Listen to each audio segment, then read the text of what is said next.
Onion ಹಾಕ್ತಾಯಿದ್ದೀನಿ, ಕೊತ್ತಂಬರಿ ಸೊಪ್ಪು,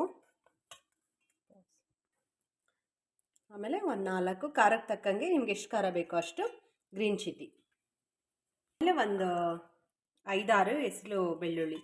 ಇಷ್ಟು ಪನ್ನೀರಿಗೆ 200 ಗ್ರಾಮ್ ಪನ್ನೀರು ಮತ್ತು ಈರುಳ್ಳಿ ಇದಕ್ಕೆಲ್ಲ ಒಂದು 5-6 ಎಸಳು ಸಾಕಾಗುತ್ತೆ. ಈ ಥರ ತರಿಯಾಗಿ ರುಬ್ಕೋಬೇಕು. ಮ್ಯಾಶ್ ಮಾಡ್ಕೊಳ್ಳಿ, ಇಲ್ಲಾಂದರೆ ನೀವು ತುರ್ಕೋಬೋದು.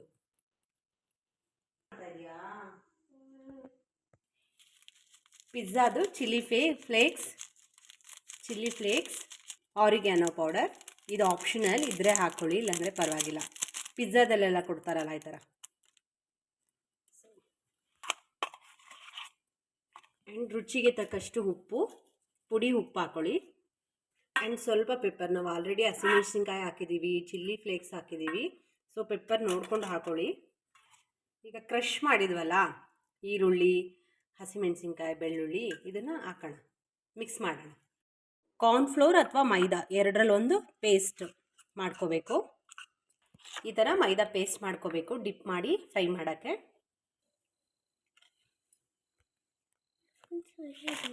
ಆಮೇಲೆ ಇದು ಬ್ರೆಡ್ ಕ್ರಮ್ಸು, ಅಂದರೆ ಬ್ರೆಡ್ ಆದರೂ ಆಗ್ಬೋದು, ಬ್ರೆಡ್ ಇಲ್ಲ ಅಂದರೆ ರಸ್ಕಲ್ಲಿ ಮಾಡ್ಕೋಬೋದು. ನಾನು ಇದನ್ನು ರಸ್ಕಲ್ಲಿ ಮಾಡ್ಕೊಂಡಿದ್ದೀನಿ.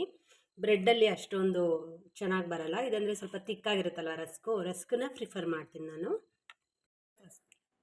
ಈ ಥರ ಚಿಕ್ಕದಾಗಿ ನಿಮ್ಗೆ ಯಾವ ಶೇಪ್ ಬೇಕೋ ಆ ಶೇಪಲ್ಲಿ ಒಡೆಯೋ ಥರ ನೀವು ಕಲಸಿರ್ತೀರಲ್ಲ ಪನ್ನೀರೆಲ್ಲ ಮಿಕ್ಸ್ಚರು, ಅದನ್ನು ಈ ರೀತಿ ಒಡೆ ಥರ ನಿಮ್ಗೆ ಯಾವ ಶೇಪ್ ಬೇಕೋ ಆ ಶೇಪಲ್ಲಿ ಮಾಡಿ ಇಟ್ಕೋಬೋದು.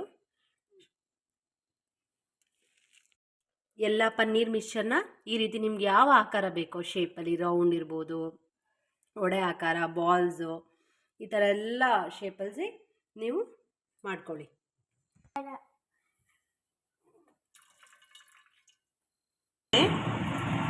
ಮೈದಾ ಮಿಕ್ಸಲ್ಲಿ ಡಿಪ್ ಮಾಡಿ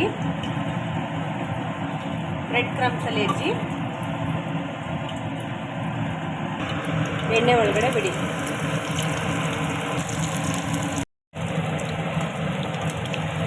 ನೋಡಿ, ಇಲ್ಲೇ ವೇಟ್ ಮಾಡ್ಕೊಂಡು ಕೂತಿದ್ದಾಳೆ ನಮ್ಮ ಸುಂದ್ರಿ.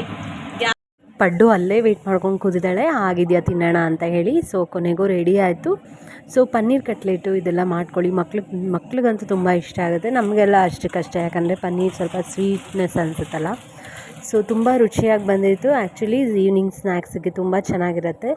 ಸೊ ನಮ್ಮ ಮಕ್ಕಳಿಗೆ ಇವಾಗ ಹಾಲಿಡೇಸ್ ಇರೋದ್ರಿಂದ ಅವ್ರು ಸ್ನ್ಯಾಕ್ಸ್ ಅಂತ ಅವರೇ ಮಾಡೋಣ ಅಂತ ಹೇಳಿ ಎಲ್ಲರೂ ಸೇರಿ ಒಟ್ಟಿಗೆ ಸ್ನ್ಯಾಕ್ಸ್ ರೆಡಿ ಮಾಡಿದ್ದೀವಿ. ನಿಮಗೂ ಇಷ್ಟ ಆದರೆ ಈ ರೆಸಿಪಿ ಒಂದು ಸಲ ಟ್ರೈ ಮಾಡಿ, ಮತ್ತು ಹೇಗಿತ್ತು ಅಂತ ಕಮೆಂಟ್ ಮಾಡಿ. And thank you so much for watching this vlog. ಇದೇ ಥರ ಸಪೋರ್ಟ್ ಮಾಡ್ತಾಯಿರಿ. ಆ್ಯಂಡ್ ನಾನು ವಿಡಿಯೋ ಇಷ್ಟು ದಿವಸ ಮಾಡಿರಲಿಲ್ಲ, ಸ್ವಲ್ಪ ಬ್ಯುಸಿ ಇರೋ ಕಾರಣ. ಇನ್ನು ಮುಂದೆ ಮಾಡೋಕ್ಕೆ ಟ್ರೈ ಮಾಡ್ತೀನಿ. Thank you guys. Mayonnaise and red sauce, tomato sauce ಜೊತೆ ತಿನ್ಬೋದು.